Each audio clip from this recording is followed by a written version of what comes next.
Okay, great. Good evening, everyone. My name is Yatin Chu. I am co-president of Place NYC. We're here today to learn about school funding. And with me today is my co-producer and co-pilot, Maud Marin. Maud is also a parent leader. She is on the SLT of PS41 and SALC. She's a CC2 member. She is a co-founder and executive board member of Place NYC. She will be helping me manage the room as well as be the recipient of questions. The Zoom has been set up to be recorded again. So as new people come in, I just want to remind people that this is being recorded. Everyone, please stay muted. There is a chat. The chat goes to the host, which is myself, Lucas, and Maud Marin. We will post the archive. We will post this video on our YouTube channel and make that available to anyone that wishes to listen to this again. So with that, I want to introduce you to our presenter tonight. Lucas Liu is a PS9 and a Booker T. Washington Middle School parent. He has been the borough president appointee to CC3 for 2 terms. He is currently in his 3rd term as an elected parent leader. Lucas is the chair of the multilingual committee and has helped establish 2 dual language programs in District 3, one in Russian and one in Italian. He is also active in the PS9 community as the grant writing, he is on the grant writing committee of PS9 as well as a newly established community relations committee. He is also co-president of Place NYC. Lucas, I'll turn the floor over to you for the presentation. Hi, thanks a lot, Yatin, and thanks, Maud, for helping out tonight. And thank you, everybody, for taking time out tonight. And hopefully, we will be able to share some information that you'll all find useful. And after tonight, hopefully, you'll be able to better understand how the New York City Department of Education is funded, and then how that money trickles down to our schools, and particularly your schools, so that you have ways now to understand how to look at the school's budget, your school's budget, how to see where and how your school is funded, the levels of funding they receive, and then also how they're spending that money that they receive, whether it's on teachers, programs, or supplies, things of that nature. So we'll go through the presentation tonight, and as Yatin mentioned, please feel free to submit your questions in the chat. And we also took the questions that were submitted when you registered, and I incorporated some of that material into the presentation. So we'll, just by going through the presentation, hopefully answer a number of the questions that were submitted during registration. So with that being said, let me bring up the presentation and we'll get started here.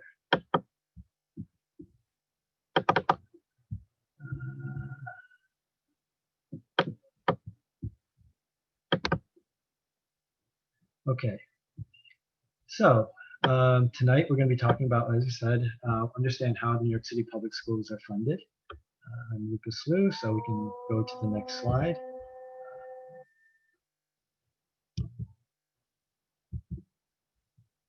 Here. There we go. So what we're going to cover tonight and what we'll try to answer for everybody is who decides on the budgets, the funding levels, how it's spent, what does the funding get spent on, when's the funding and spending decisions made, when are they made, where can you find and get information on school funding, and why you should get involved and how you can get involved with how the budget and the funding is determined, whether it's more at the city level or down in your district or in your school. So just quickly, we'll just go quickly over the slides, just some general stats on New York City schools, just so everyone gets an understanding of what we're dealing with when we are talking about educating our kids. The number everyone I think hears is the 1.1 million students in the New York City school district. From what I understand, yesterday I learned, I think we're down below 1 million now. But I guess on October 31st, when the registers are finalized, we'll find out how many students are officially registered in the New York City School District. The other parts that are important for funding is understanding the poverty levels in our schools. That's one of the factors that drives funding in our schools, as does the number of English language learners, students with disabilities, students in temporary housing.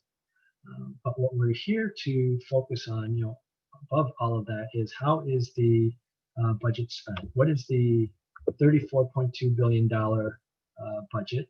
And that's why we're here. So we want to make sure everyone walks away understanding the full $34.2 billion. And at the bottom is just a quick definition of how they define poverty and the E&I number, economic need index. So those are two components that you'll hear often when we talk about the demographics of our schools and how funding is determined. So just to give it a high level, so where's that $34.2 billion come from? The city contributes about 57%, the state 36%, and the federal government about 7%. And within those categories, who decides how the money is spent? So, well, when the money comes down to the city, right, it's the mayor, the city council, chancellor overall. But then when it gets down to your school, it's the superintendent, it's your principal, it's your SLT. And those of you on the call who are part of your SLT will know, will be familiar with some of the things we're going to discuss tonight, because you should be involved in that budget approval process. At the state level, it's the governor, and there's the New York State Senate and Assembly who also help negotiate the state budget. And then federal government, it's the president, right? And we have the House Representatives and the Senate. They also contribute their input on the bigger policy level issues. So we'll go through, mostly we'll focus on the city part when it comes to decision makers, but as for the funding part, we'll cover all 34.2 billion. All right. So just to give it a high level, when do these decisions get made? Well, they start at the beginning of the year, whether you're in New York State, and it starts around March, the fiscal year, but the discussions start around January. And for New York City, it also starts around January when the mayor releases his budget. So what does that mean for us? That means that if you want to start influencing how the budget gets set, you need to be talking about it now. It's October, and there are many discussions going on. And regardless of what you're advocating for, if you want to be part of that discussion, you probably should already be starting right now with that. So these dates, January starts in January, but you really should be advocating year-round for the areas that you're interested in the budget and advocating for funding for our schools. It's not something that you jump in January. If you're waiting until January, you're probably a little bit late to the game. Right.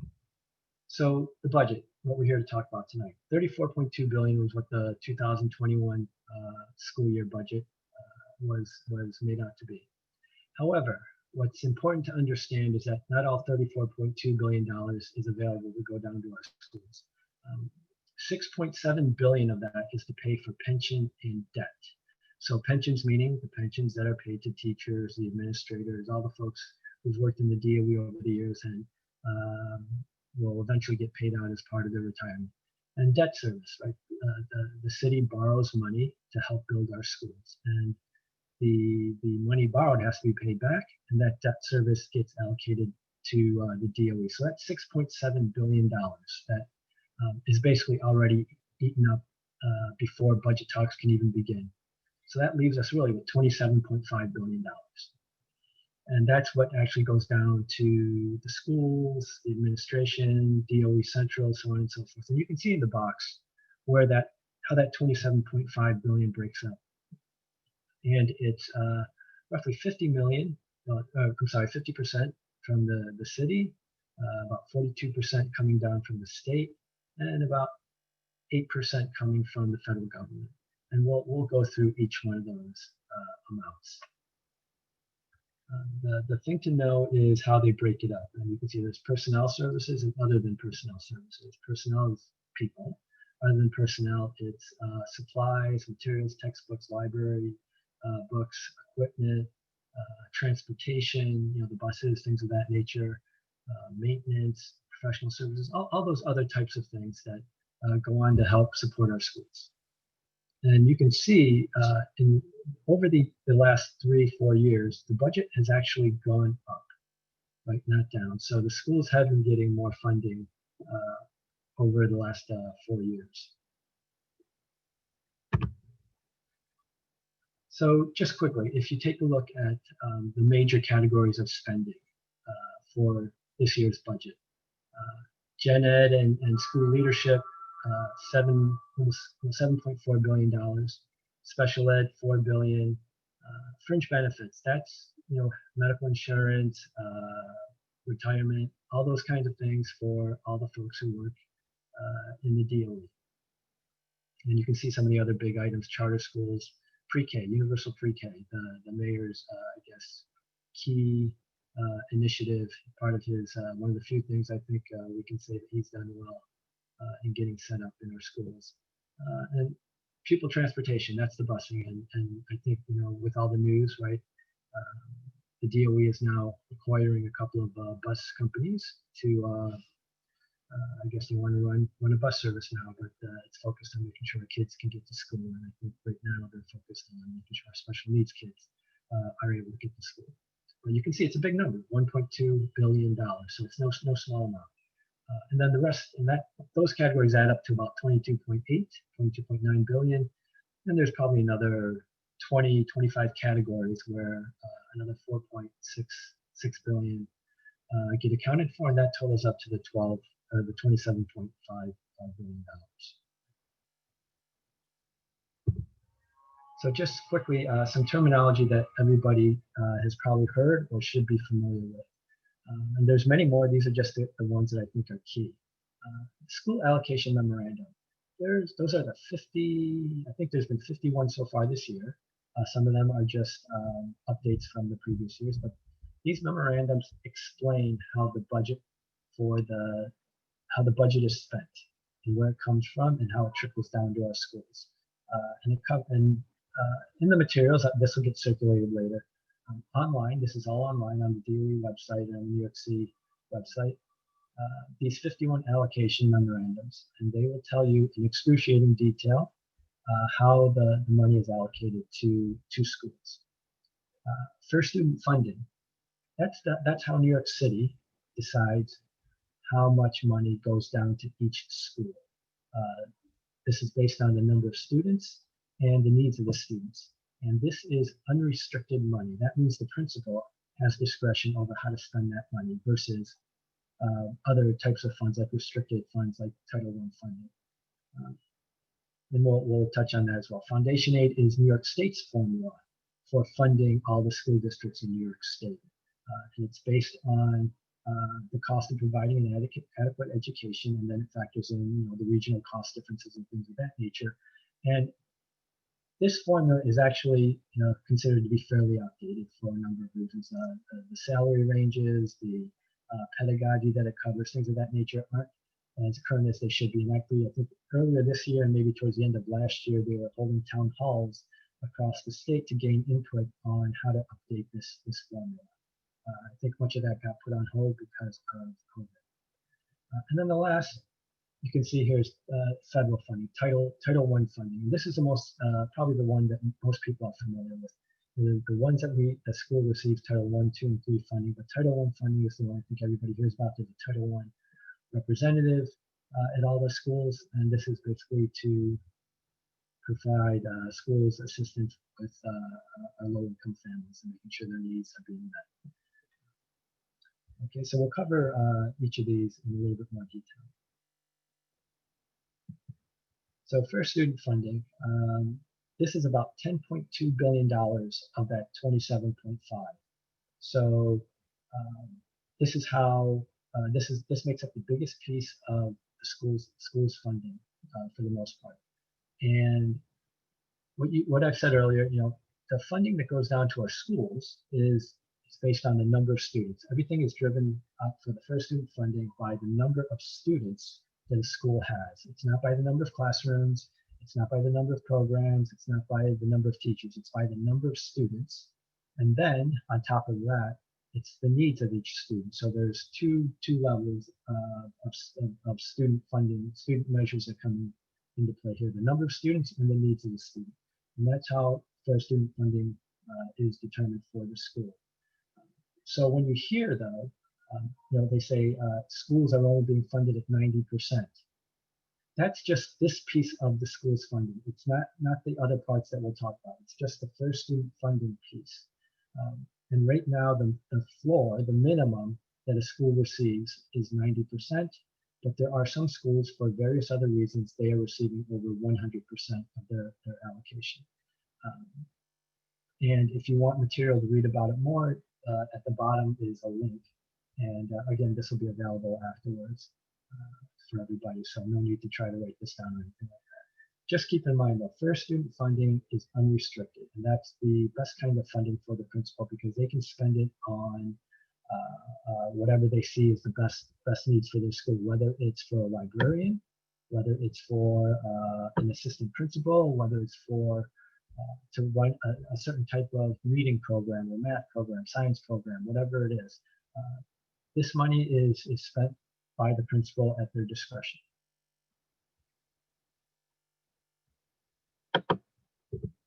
Okay, so first student funding rates. This is how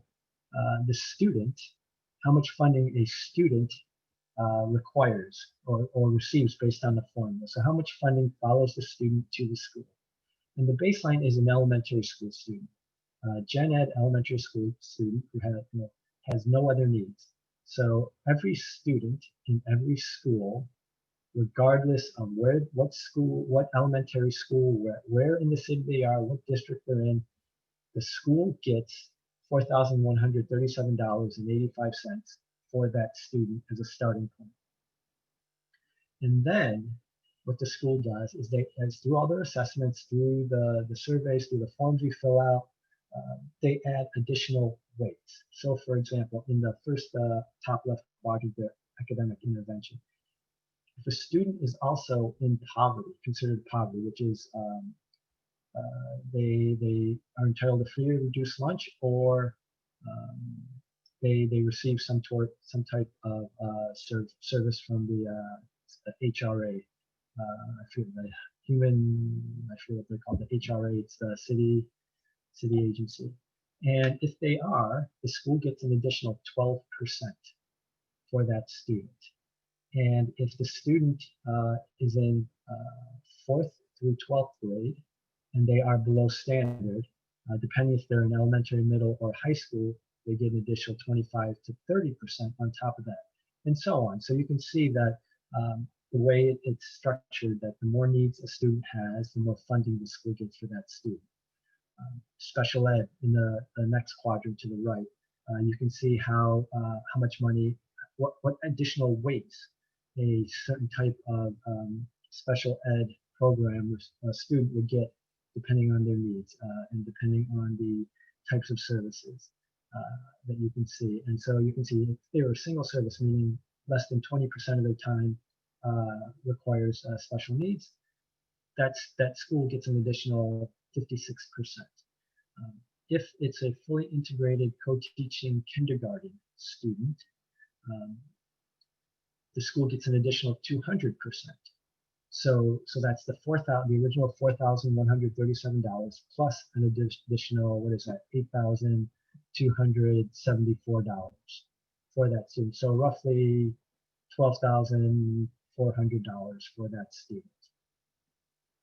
One of the areas I pay attention to is the English language learners, because I do a lot with our dual language programs and our English language learner students. And so you can see if they're an English language learner student, they get additional weights. If they are in elementary school and they get the one-on-one services where they're pulled out of class for services, the school gets an additional 40% to help pay for those expenses. What I am hoping to do is that there's actual funding for students in dual language programs. Right now there isn't. The bilingual, what you see there, K through 5, that means if the English language learner student, instead of getting pull-out services, sits in a dual language classroom instead, the school gets 44% instead of 40%. So an additional 4% if they're sitting in a dual language classroom, which just translates to roughly $150, $60 or something like that. So not a lot, but that's great that the school, the DOE recognizes the need for bilingual classrooms, and hopefully, like I said, we can expand that to all our other students that sit in dual language classrooms, because most of our dual language programs are in schools with higher needs. And here in District 3, where I'm from, I think out of our 10 dual language programs, 9 of them are in schools that would be considered high poverty, or I would say at least medium to high poverty type of schools. So that's a number I pay attention to. On the other side, portfolio, CTE, those are sort of the technical training type of schools where they teach skills and things of that nature. Specialized academy, audition schools, transfer, graduation. These are the ones where students are transferring these special schools that are designed to help kids get a diploma. So these are sort of like the pathway schools where they specialize in helping kids get those final extra credits that they need to graduate, whether they're coming full-time or whether they're part-time students, they're working and they're going to school to finish their degree. So this is the driver of the funding that goes down through the Fair Student Funding formula. And we'll go through a couple of examples of this. So other sources, we'll touch on this. Foundation aid, like I said, is the formula the state uses to fund all of our schools across the state. At the federal level, Title I, that's focused on providing extra assistance for low-income families. Title II is for more professional development, training teachers, things of that nature. Title III is for English language learners, additional funding for English language learners. So these are the ones that you'll hear the most. Some of the others that may be a little more obscure to most folks who aren't that close to funding. But again, if you're on your SLT, you've probably seen or at least heard these terms. So Title I funding, this is interesting, right? We have schools that are considered Title I schools, right? And then there are different sections of Title I, and everyone thinks Title I poverty, that's what it's for. It's a little bit more than that. But in Manhattan, to be a Title I school, 59.18% of your students need to be considered in poverty. In the Bronx, Brooklyn, and Queens, it's 80%. Staten Island, it's only 53%. And what does that mean? So if you're a Title I school in Manhattan, the school gets $952.46 for each student. But that's only if the whole school, the school meets the threshold, 59.18%. Bronx, Brooklyn is a little bit higher. Queens is significantly lower. Staten Island is high as well on what they get per student through the Fair Student, through Title I funding. You'll see the carryover. That's from last year because of COVID and schools closing. There was unused Title I funding, so this is additional funding that is available this year for schools. And interesting piece is out of all of our schools, 1,270 are considered Title I schools. But if you notice, 1,550 received Title I funding. So the additional schools get some sort of Title I funding, which is actually mostly around students in temporary housing. So many schools have students that do live in temporary housing, and they'll get additional funding for that. But for the school year, Title I funding is $578 million, so a fairly big number. So what does all that mean? Right, so now here's what everyone's asking. How do our schools get funded? How are our students funded? And so if you'll take a look at this. So what I did was I created 4 fictitious students, different needs of each one with different needs. And I said, all right, this is a 4th grade student in a Manhattan elementary school, each with a different set of needs. So the first student is just a gen ed student, no special needs, nothing else, no other supports needed. The school will get $4,100, I rounded up, $4,138 for that student. And that's equivalent of a weight of 1. Student 2 is an English language learner, below academic standards, and in poverty. So these are the additional weights from the fair student funding fund. And you can see the additional amounts that the school gets for that student. And so for these 4 weights, the baseline 1 plus the 0.4, 0.25, and 0.12 makes this student the equivalent of 1.77 students. And that's the funding the school will get, 1.77 students worth of funding. And then on top of that, since the student was in poverty, this assumes the school is a Title I school as well. So the school gets an additional $952 for that student. And then Title III, as I mentioned earlier, is around ELL students. And since this is an ELL student, the school gets an additional $190. So this particular student, student number 2, brings $8,463 of funding with them to the school, versus the gen ed student, which brings $4,138. And I won't go through the other 2 examples, but you can see if you, depending on what are the needs of the student, the funding that the student brings varies significantly. So you can see the range can be fairly high, $12,000 for student 3 versus $4,000 for student 1. And again, this is by design because the fair student funding and the federal funding is designed to support students who have extra needs. Okay. So what does that mean on a broader scale for our schools? Now here's where people keep asking, well, why does one school have more funding than the other? Why does one school get this type of funding and another school gets that type of funding? So what we did, we went and took a look at 6 elementary schools across the city, all 5 boroughs. And I took out the school names because it's irrelevant, the name of the school. What I did was I showed the profile of each school. So at the top there in the box, you can see these are all elementary school students.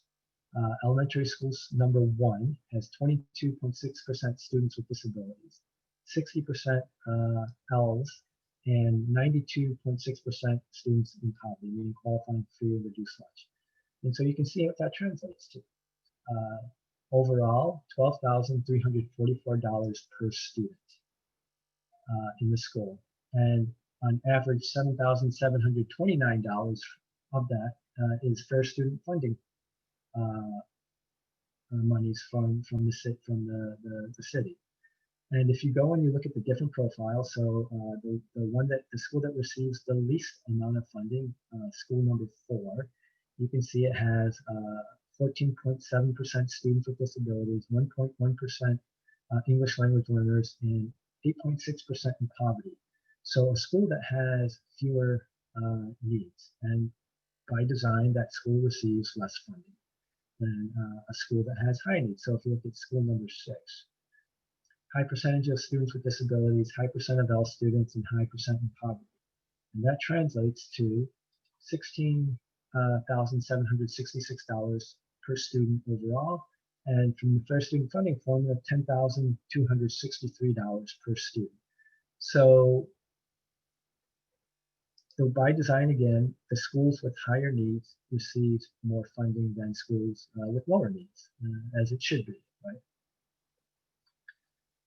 Okay, so how do we take a look at all of this? For those, again, on SLT, you'll be familiar with the Galaxy budget system. And this is all online, so afterwards, everybody can go and take a look at your school or a school that you have a question about and how they're funded. So there's 2 parts, what I'll call 2 parts to the Galaxy budget system. The allocations.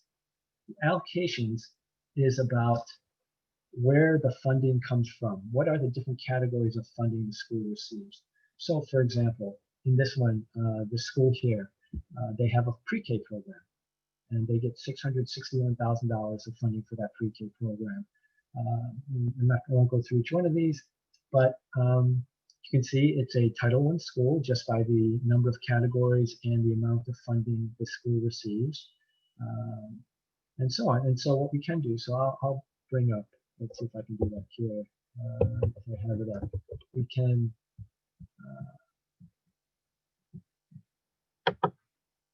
This is the summary allocation. So we can put in a school. Let's see. Well, no, let's see. Is there one? Okay, there's a. So you can see from this school here in Brooklyn, they have a 3K program. They have a pre-K. It's a Title I school.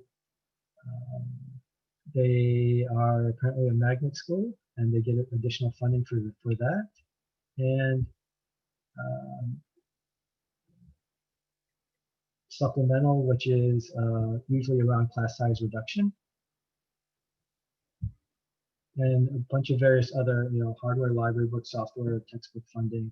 TL stands for tax levy, meaning it's coming out of the tax paid for by taxes. And you can see along, what makes sense, right? It's a school with high needs, so and it has a number of kids with special needs. So you can see they have paras, $270,000 going to paras, IEP teacher, counseling, speech therapist, occupational therapist, and so on. So you can see school-based support team. That's also IEP related. So you can see the school has received a significant amount of funding to support its IEP students. You can see here it did Summer in the City, which is a summer program for students. And so for this school, its budget is $7,652,000. This is available online for all schools. And it's you can go to the DOE website and take a look at it yourself for anything that you're interested in seeing about your school or any other school. So this is how this shows you where the funds come from. The summary tells you how the money is being spent. So you can see that the majority of a school's funding goes to staffing, whether it's from the principal all the way down to the teachers. And this is where the principal has discretion. Do they want a parent coordinator? Do they want an art teacher? Do they want a secretary in the school? So on and so forth. You can see how many students, how many classrooms they have at kindergarten, first grade, second grade, and so on. And if we want to do it again for our example, so you can go to this website, and the link is there. I'll share it with everybody. Oops. Oh, there's a 121. All right, we'll just look here. You can see principal. I guess they have an acting principal. Head of school, I guess, is probably the primary principal. I'm not sure. But you see a parent coordinator, school secretary. You can see the types of classrooms they have: first grade, second grade, all the way down. And so this tells you how they're spending it on teachers, different types of English teachers, math, social studies, special ed, and then different types of services that are provided by different types of resources. You can see here they have special ed teachers, ESL teachers, science teacher, things of that nature, cluster teachers, all the way down to speech therapists. And then if you keep going down, it also shows you whatever types of things they're funding with through the budget. After school programs, professional development for teachers, speech services, summer student programs, things of that nature. And then OTPS, again, these are non-personnel expenses, curriculum related resources, consultants, library books, so on and so forth. You can see it there. And so scroll all the way down. People working partial year just means teachers who aren't there at the school anymore. So in total, they have 64 staff at the school, and that is their budget. With those 64 teachers, $6.35 million budget. And again, this is all online, and hopefully after you hear about all this tonight, you can go online and look at your school and understand the money coming into your school and how your principal spends it. And again, if you're on the SLT, you should be reviewing that budget with your principal. They do it every year. Okay. So that's the Galaxy budget system.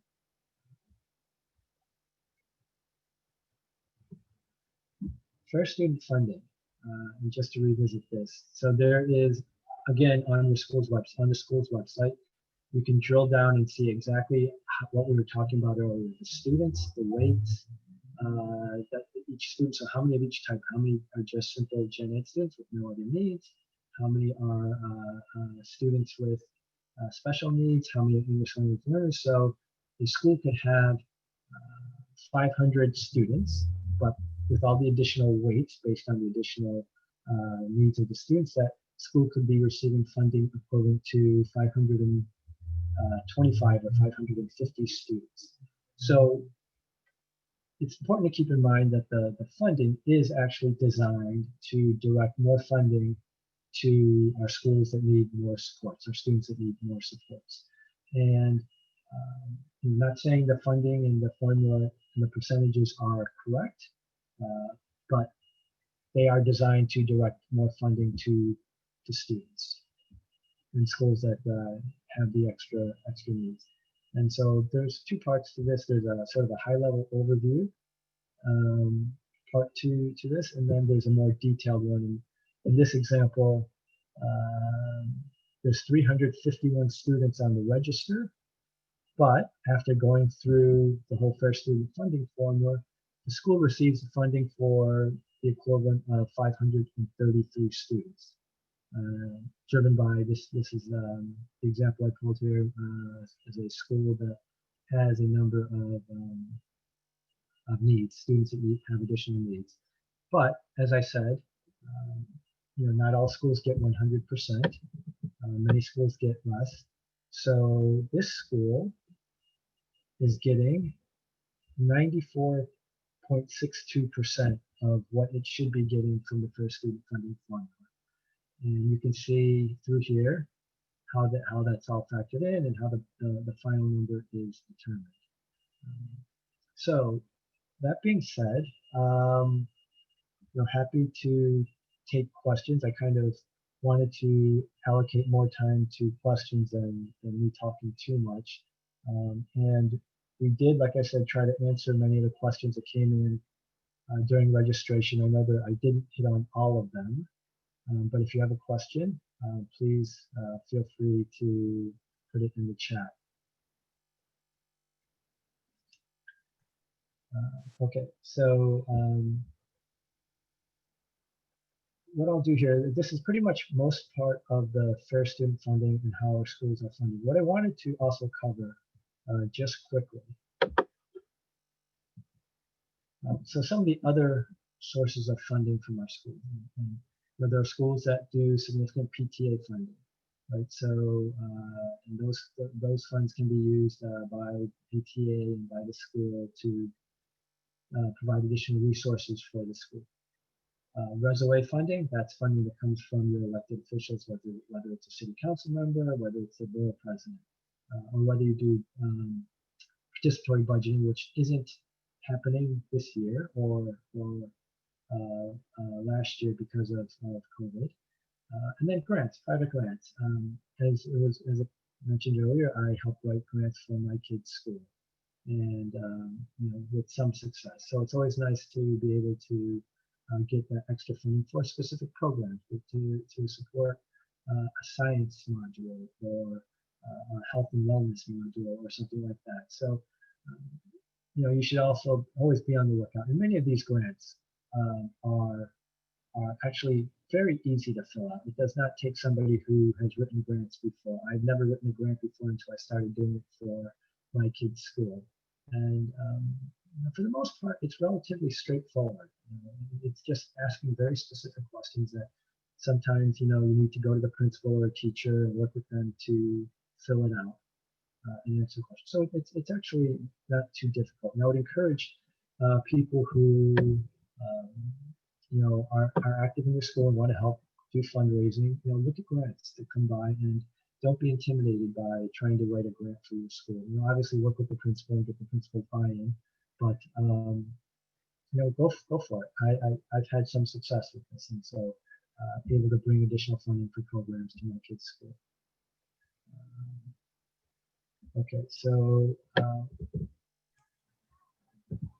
So Lucas, we have gotten some questions. I know Maud's also monitoring the questions coming in, but I think I saw a question being asked twice, whether G&T classes are funded differently than general education. Right. So could you speak to that? All right, so G&T, the answer is yes and no. Just because a school has a G&T program does not mean it gets additional funding. From what I've seen in looking at different budgets and talking to some folks, if there is a need for if the G&T program, for various reasons, that classroom requires additional funding, just like any other classroom might require additional funding, then there's the opportunity for that G&T program to get additional funding. So for example, if the class size doesn't support the teacher and the materials, the principal can what they call appeal for extra funding for that classroom. That classroom just happens to be a G&T classroom, or that classroom happens to be a regular non-G&T classroom. And so then it would get funding, but if it's a G&T program, they will label the funding for, they'll call it talented and gifted, actually. So if you look when you go into Galaxy, you will see there's a line that will say talented and gifted. And I've seen those numbers as low as like $1,300, so not a lot, up to I think I've seen 100 plus $200,000. And interestingly, those schools that got the bigger numbers were actually some of the higher need schools as well. So I think, Lucas, I'm going to also, because I get asked this question as well, and as Lucas have already shared, the funding is based on the student, so specific qualities of the student in terms of needs. So will a G&T student receive more funding than a Gen Ed student?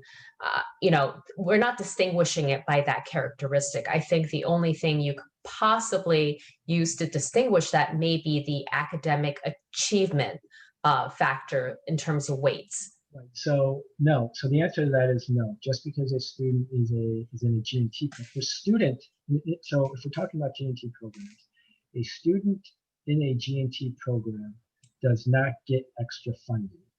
Right? It goes through the first student funding formula just like everybody else, and so if that student counts as a 1. They have no other needs, then it's just that $4,138. Now, if the G&T program itself, for whatever reason, requires additional funding, then the program will get additional funding, not the student. So a G&T student, being a G&T student does not entitle the student or school to additional funding simply because there's a G&T program. So like I said, the first student funding and federal funding is driven by, and state funding is driven by the needs of the student. So, I know the chancellor has often said, look where all the money goes. And what he's trying to imply is that more money goes to schools that don't need it than our schools that do need it. And that's not true at all. I mean, this is the DOE's own data. I'm not manipulating it. I'm not making it up. I'm not taking it from some unofficial source. Everything I've talked about comes from the DOE's own website. Funding for a school is driven by the number of students and the needs of the students. So that's first student funding and then Title I funding. A school that doesn't meet the threshold for Title I does not get the in Manhattan, does not get the $952 per student that a school that is Title I. And again, in the first student funding formula, that table that showed all the weights, this is signed off by the chancellor every year. Every year, the chancellor has to look at it and review it, and then it goes to the PEP for approval. So that's all it is. It's just a machine. Here are the inputs, the students, and the needs of the students as the school has identified, goes into the formula, and then out of the formula comes a number, and that's what the number is. It does Lucas, not. Yes. I'm sorry, I didn't mean to cut you off. We have another question. So when you're done, I'll ask the next question. Sure, go ahead. The next question is, due to COVID, some schools have lost many students who did not return to the city this fall. Will schools be held responsible for the discrepancy between their projected register and the reality of the present time? Right. So, actually, I was talking to someone about this. I think it might have been at my CC meeting last night. Everything seems to blur now. I brought that up because, right, in the current environment, school enrollment in many schools is down, but the number of teachers required to teach blended and remote has gone up. So I find it hard to believe that even under a fully funded formula, there's enough funding to support the school. So I'm interested to see as well what the DOE is going to do. And on October 31st, which is when the official register is done, and that says how many students are in the school, and that will drive the fair student funding part of the formula, and then also translate into Title I. I'm curious, just like everybody else, what is the DOE going to do about that? Because I would imagine every school is going to wind up would, under normal circumstances, have to give back money, yet the expenses have gone up because of the number of teachers required. So Lucas, our next question is, can the staff in school make decisions on spending on the funding, or only the principal can make spending decisions?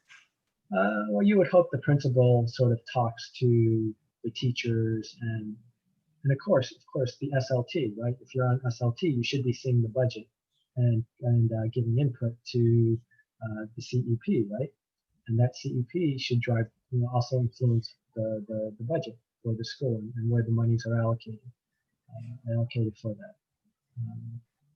So, again, if you want to know more and be involved in that decision-making process, get on your PTA, get on your SLT, get on the CEC, someplace where you can have a platform to advocate for your students in your district.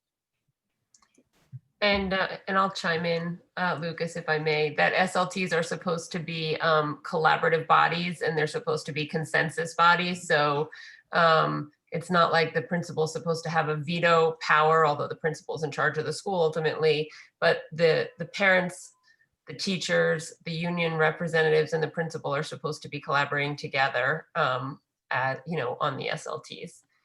We have a bunch of great questions, so let me keep going. Let me do one. There's one in the chat here that I got. Let me just go through one just so that we make sure we hit everybody. So somebody asked, why are needs defined as a student who is not up to standard? Should there be additional funding for students who are advanced or need extra support to keep them challenged? Yeah, that's it's just not how the formula is right now, unfortunately. We have the programs, right? We have gifted and talented, we have screen schools, we have specialized high schools, things of that nature. But right now, it's not. It's up to the DOE, it's up to the chancellor and the mayor to decide. A student who is an accelerated learner, what type of supports, what types of programs will the DOE offer to keep that student challenged and moving along at a pace that student can manage. Okay, Lucas, our next question is, what about evidence that one zip code actually matters in terms of funding, in that more affluent neighborhoods have better schools? The only, this is what I'm about to say is 100% accurate, but it's the number of students in the school, right? So if you live in a zone where there's always a waiting list, then your school is probably at 100% utilization, right? If you live in a district where families are fleeing, so for example, in District 3, many of our District 3 Harlem schools, the zones, families, I think it's about 50% choose to go elsewhere, right? So those schools are now challenged with enrollment, which then affects funding, right? And so it's not necessarily the zip code that drives it. I would say is the school meeting the needs of the families in its zone for to attract the students, parents to want to send their kids to that school. So it's not like, you know, if you live on the Upper West Side, the Upper East Side, or you live out in Brooklyn Heights or Prospect Park or anything like that, that means your school gets more funding. That's not true. It's the number of students that are in the school and the needs of the students that drive funding. And that was that chart I showed earlier with the 6 schools and the different profile of each student. That's what's going to drive the amount of funding the school gets. And that's also why it's important for a school to maintain enrollment, so it can get the fund. You know, more students means more programs, right? Right. So Lucas, our next question is, if services are not fulfilled, what happens to those funds in particular? For instance, waiting to get personnel to administer occupational therapy, but it takes 6 months to find them. Well, the school has the funding for it. I guess at the end of as the principal looks through their budget however often they look at the budget to see how they're doing, they have the opportunity to, depending on the restrictions on the funding, to use it for similar type of services, or if it's unrestricted, to allocate the funding to another purpose.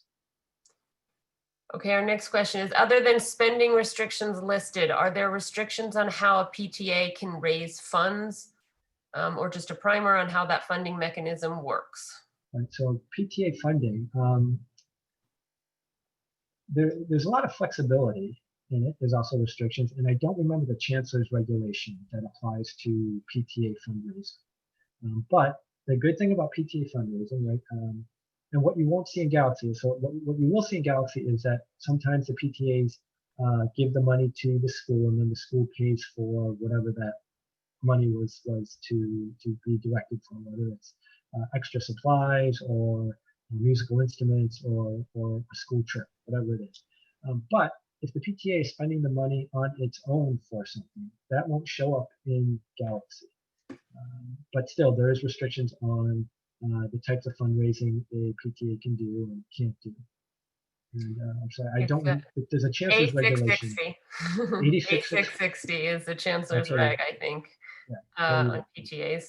That's online, by the way. That yes. regulation is online. All school regulations are online. Another question, I guess this relates to budget because it relates to student enrollment, is, are schools still enrolling students? At our recent SLT, they said waitlist closed on October 8th, but in previous years, it was always end of October to close, register, and budget, etc. So if students enter the school after the deadline for funding, are those students, can they get funding later or no more funding for them? The October 31st date determines the school's funding. And that's why it's important for schools to know what their population is going to be. You know, to get a student that comes in after October 31st, the school does not get funding for that student, and they have to manage to support that student with what they have. Now, if it's a special needs student and requires certain services, the school still has to provide those services to that student. Like that's not an option. And depending, the school can then do what they call an appeal. They go to the superintendent, the field support office who helps with the budget, and say, look, I need extra funding because this event just happened. I got a new student that requires a para, right? And I don't have the funding for that. And they'll help the school with an additional allocation to help pay for that, usually. And also, Lucas, I think what the messaging around that for right now, for this particular moment, is they closed those wait lists, but they indicated that families could still go and speak to the Family Resource Center if they were looking to transfer into a school. So while I don't imagine it's easy because it's never easy and things are more complicated now, there's no blanket prohibition to a student transferring into a different school, but you'd have to go to the Family Resource Center and ask about the particular child in the particular school. And as Lucas is mentioning, the fact that if they have a student enrolled prior to October 31st, they'll get funding for that student if the funding formula remains, the way it has been traditionally. Right. And So to schools that are point, incentivized. there is a sort of priority that's open. So I actually asked the same question last night at my CEC meeting because there are schools that currently have additional seats that may have traditionally had wait lists, and families from other zones wanted to attend those schools. And so I asked, how is the DOE still allowing families to transfer? And they didn't say yes, they didn't say no, they just said, well, there is a priority. And they'll first go with health and students that have a health or safety reason. Those will be the priority. And then I guess everybody else after that. So transfers are still possible. I think as Maud said, though, I think we just need to be ready to going through the process in order to make it happen. Because the next funding question is, if the school does not spend all funding in that school year, can the funds roll over to the next year? Generally, they do not, but I don't think it's very often that schools have leftover funding. Like I said, if schools are getting funded at 90% of their fair student funding, that right off the bat they're short. So I don't think my kid's school has ever had that issue of too much money. I'm sure the principal will find a way to spend it. Yes, definitely. This question is really more for Yatin. Will this presentation be available after the call? I recently joined an SLT and this would be helpful. Thank you. So Yatin, you addressed that in the beginning. Yes, I did. First of all, the video, we're being recorded, so we will be posting the video, which includes all the slides, and I would like to make it available. Lucas put in a lot of hours to, aggregate all of this information for us. So it's really his intellectual property, and I'm hoping that he will share it with Place. Well, so, you know what? When we're done, I think if people want a copy, can we post it to our website? Yeah, absolutely. We can post it. So let's figure it out and we'll post it. And what I typically do as a follow-up is everyone who registered, and some people did not make it for many different reasons, will get access to both the video as well as the information, including the slides that will be posted on our website. So it's 8 o'clock, but I have 2 more questions. So let me ask the next. Give me one second. So what I wanted to do, so this is the funding. I just wanted to do 1 or 2 more slides here. Sure. You want to finish the questions, yeah. Maud? You said, Maud, you have 2 more questions? This might answer some. Okay. I'm sorry. Yes, this goes to some of the questions that came in. So why should you get involved and how? Well, why? Because it's our students, and also because it's $34.2 billion of our money. 27.5 make it down to our schools. And so that's why you should get involved. And, you can help influence what the DOE spends its limited resources on, the types of programming and curriculum you want in your school, curriculum development, technology, professional development for teachers, and so on, right? And how can you get involved? And I'm pretty sure, I know there's a number of SLT members on the call.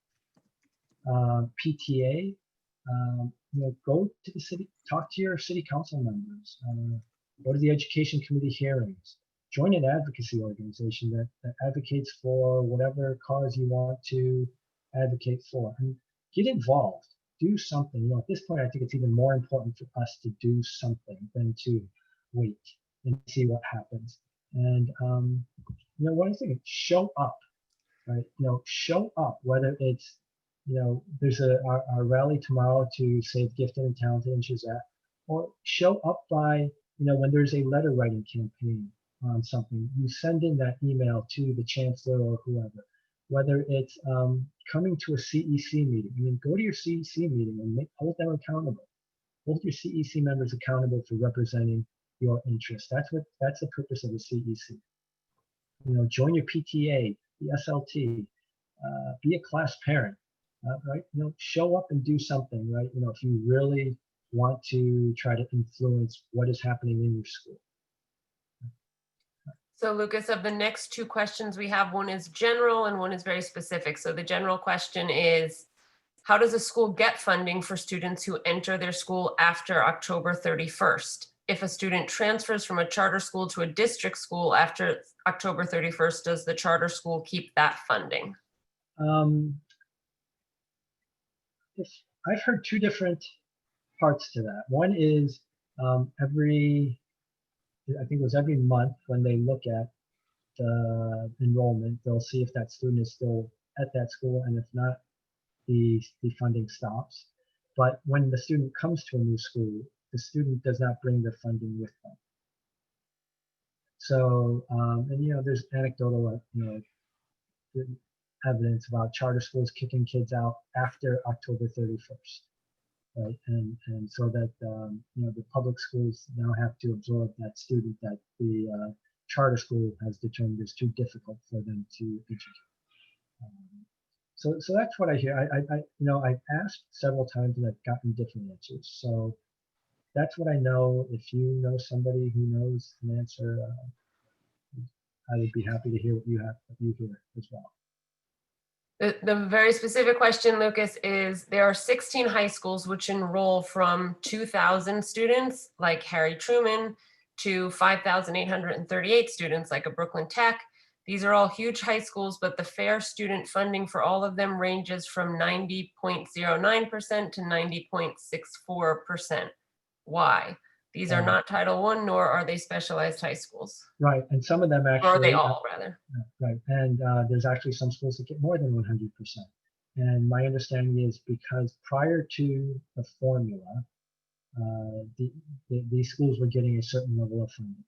And when they implemented the formula, it was intended that it would not reduce the level of funding that a school got. So my understanding was if a school is getting more, in general, and there's been some changes since, but if schools were getting more than 100%, it was due to a legacy.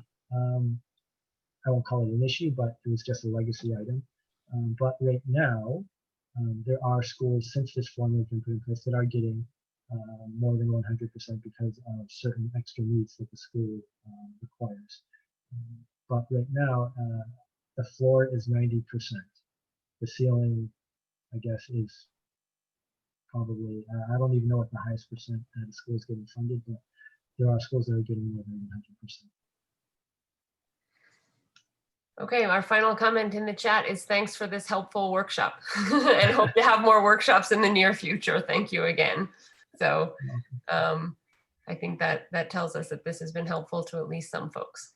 Yeah, and so if you have questions, if people have questions, I'm happy to answer them later. If you can, here's my contact information. Just as Yatin mentioned, some of my affiliations, my kids go to PS9. And Lucas has a full-time job, just in case you guys was So wondering if this is not enough. If I'm slow to respond, it's not because I'm ignoring you, it's because I actually have a paying job that I have to do to support my volunteer work. I'm a member of CEC3, so you can see my emails there. Feel free to email me with your questions. A member of Place NYC, as Yatin mentioned, and here in District 3, we have a group called FACE as well, where we talk about accelerated learning, GET, SHIZAT, and schools, because many of our families in District 3 are interested in those options for their kids. Okay. Great. Thank you. Thank you so much, Lucas. This is, I know how much work this was to pull together. We're so appreciative of this and the presentation. Maud, thank you for helping out as usual, co-hosting this event with us. I want to thank everyone. As I said before, this will be posted, and we look forward to everyone joining our next event. We're planning other things, and we're here because we want to advocate for the things that PLACE stands for, but we're also here as a resource for all parents to just learn more about our public schools. So thank you for taking a valuable 1 hour out of your evening to be with us, and we'll see you at the next event. Yes, thank you very much, everybody. And if I didn't get your question that you submitted during registration, please just email me. Just shoot me an email. Great. All right, thank you. Thank Good night, you. Good night, Good everyone. night, everybody.